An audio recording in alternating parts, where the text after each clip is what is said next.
सुख समृद्धि विज्ञान चैनल में मैं सुशील कुमार शर्मा सभी शुद्धिजनों का हार्दिक स्वागत करता हूं।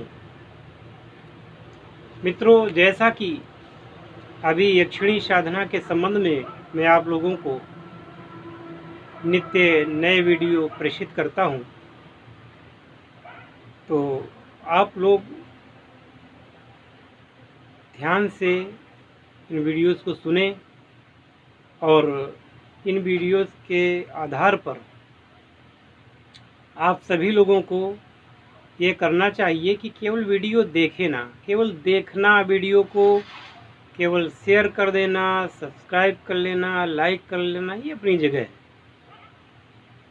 आपको लाभ कैसे होगा? आपको लाभ तब होगा जब आप इस प्रकार के साधनों को करेंगे। और आज जो मेरा ये नया रूप देख रहे हैं आप, तो परिवार में कुछ ऐसे कृत्य हो जाते हैं, सभी के परिवारों में होते हैं। तो हमारी एक चाची जी थी, वो इस मर्त्य लोक को छोड़ करके और स्वर्गलोक को वो पधार गई। तो ये सब पारिवारिक कृत्यों के चलते ये सब करना पड़ता है, हमें भी करना पड़ा।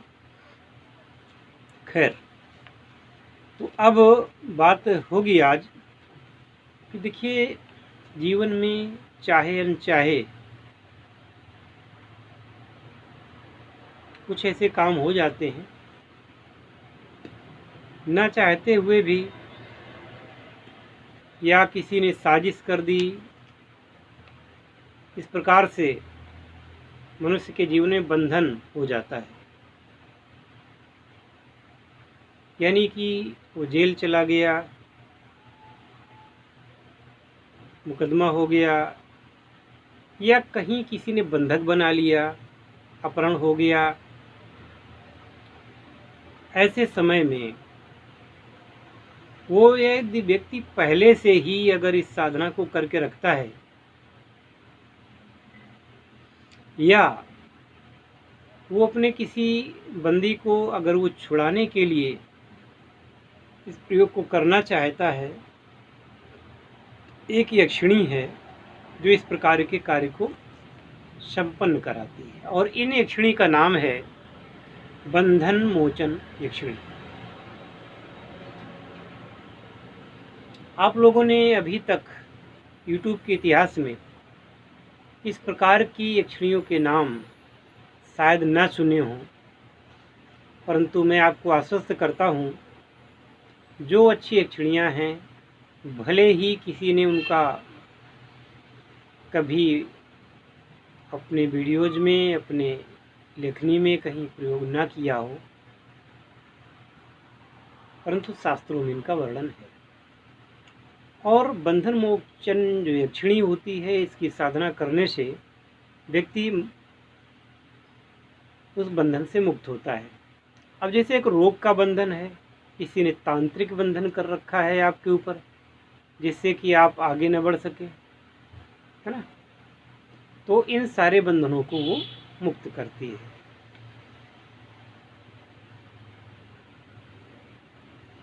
जैसे कोई व्यक्ति किसी के बुरी संगत में पड़ गया है, वहाँ से उसका मोचन नहीं हो रहा है, वहाँ से नहीं छूट पा रहा है, किसी भी गलत संगत में पड़ गया है, उस गलत संगत के द्वारा उसके जीवन का विनाश हो रहा है, वहाँ से बंधन मोचन नहीं हो रहा है, तो ऐसे समय में ये ऐसे कुछ कार्य इन यक्षिणी के द्वारा करवाए जा सकते हैं, जो कि उस व्यक्ति को बंधन से मुक्ति मिलती है और उसका जीवन सुखी हो जाता है। तो मैं बताना चाहूँगा कि इसके लिए आप लोगों को क्या करना है, इस मंत्र का अनुसंधान करना है। और इसी बंधन मोचन यक्षिणी का दूसरा नाम है हठेले कुमारी यक्षिणी, ठीक है ना। हठेले कुमारी यक्षिणी को ही बंधन मोचन यक्षिणी के नाम से उद्धृत किया गया है। इस मंत्र की विधिवत दीक्षा प्राप्त करके प्राण प्रतिष्ठित इसका यंत्र, प्राण प्रतिष्ठित इनकी फोटो या मूर्ति हो सके उस पर प्राण प्रतिष्ठित माला के द्वारा इनका यजन करना चाहिए। श्वेतार्क मणि को साथ में रखें। साथ में अगर हो सके तो कल्प वृक्ष मणि को अपने पास में रखें, उनका भी विधिवत पूजन कर दें, जिससे कि आपको इनकी प्राप्ति हो सके।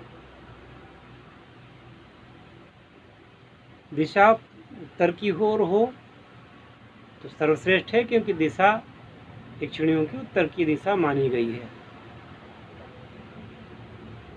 उत्तर की दिशा में ही यक्षराज कुबेर का निवास माना जाता है, कैलाश पर्वत के पास अलकापुरी में। और आपको पता है कि सर्व काम की सिद्धि के लिए आपको लाल ऊन के कंबल का प्रयोग करना चाहिए। जहाँ जहाँ ये कहा गया है कि आपको मृगछाला का प्रयोग करना है, तो चूंकि मृगछाला इस समय उपलब्ध नहीं हो सकती, विरले किसी सन्यासी के पास, साधु के पास ये हो सकती है, कोरोना सरकार द्वारा प्रतिबंधित है, तो इसके चक्कर में भी आप ना पड़ें तो ही उचित होगा। दूसरा मैंने बताया था कि अगर नर मेढ़े के चर्म बालों सहित होनी चाहिए, इसको अगर आप धारण करते हैं आसन के रूप में और इसको अगर लाल रंग से रंगवा लें तो अत्युत्तम है, अन्यथा इसको आप लाल रंग के ऊनी कंबल को भी, जो कि ओरिजिनल कंबल हो, उसका प्रयोग कर सकते हैं। तो इसमें दूध और घी से आपको हवन करना है दशांश, और इनका जो है यजन पूजन करना है। ज़्यादा दिन की साधना नहीं है, ये सरल भी है काफ़ी, और कम ही करने से इनका पूजन हो जाता है और ये प्रसन्न हो जाती है। इसके बाद में पंच मेवा और पंच खाद्य, यानी कि एक थाली में 5 प्रकार का भोजन हो। इससे किसी कुमारी कन्या, अब कुमारी कन्या ज़्यादातर 9 साल से नीचे की ही लेनी चाहिए, उसको बुला करके बाद में उनको यथोचित दान, कपड़े, भोजन और दक्षिणा के सहित उनको देना चाहिए। उनके पैर धो करके, उनका पूजन करके उनसे आशीर्वाद लेना चाहिए। इस तरीके से यह साधना संपन्न होती है। पुरस्चरण काल के समाप्त हो जाने के उपरांत फिर इनका 2000 जप नित्य प्रति करना होता है, और कम से कम 7 दिन, 14 दिन, 21 दिन इस प्रकार से इनका जप करें, और दशांश इनका हवन रोज कर दिया करें। बाद में पुनः जब आपके कार्य की सिद्धि हो जाए तो कुमारी कन्या को बुला करके भोजन करवा देना चाहिए। यानी कि पहले तो मंत्र की सिद्धि करते समय कन्या का भोजन कराना है,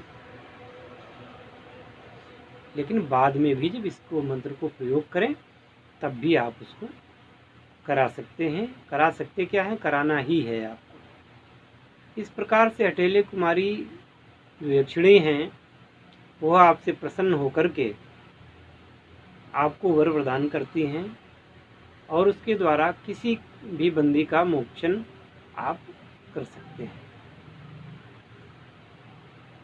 मित्रों, जब संसार की कोई भी वस्तु हमारे काम नहीं आती, सारे उपाय फेल हो जाएं, तब दैवी शक्तियों का सहारा लेना न्यायोचित होता है, और तब लेना भी चाहिए। इससे आपके जीवन में सुख संपत्ति आएगी और सारी बाधाओं का निवारण होगा। मैं समझता हूँ कि इस प्रकार से बंधन में पड़े हुए व्यक्ति को छुड़ाने हेतु जो ये साधना है सर्वोत्तम साधना है, और व्यक्ति को इस प्रकार की साधना में उद्यत होना ही चाहिए, और इस साधना को करके जीवन में सुख शांति और वैभव की वृद्धि करें, यही मेरा आपसे निवेदन है। तो इस बंधन मोक्षण यक्षिणी यानी कि हठेली कुमारी यक्षिणी का यह एपिसोड यहीं पर मैं संपन्न करता हूँ और मिलते हैं दूसरे वीडियो में नई यक्षिणी साधना के बारे में आपसे बात करने के लिए। मित्रों, जहाँ पर आप मामले मुकदमे में कोई आदमी फंसा है, जहाँ लाखों रुपए खर्च हो जाते हैं और फिर भी आपका काम नहीं बनता है, वहाँ पर इस साधना को ज़रूर आजमाएं, जिससे कि आपके जीवन में सुख शांति आ सके। हरिओम, ओम नमः शिवाय।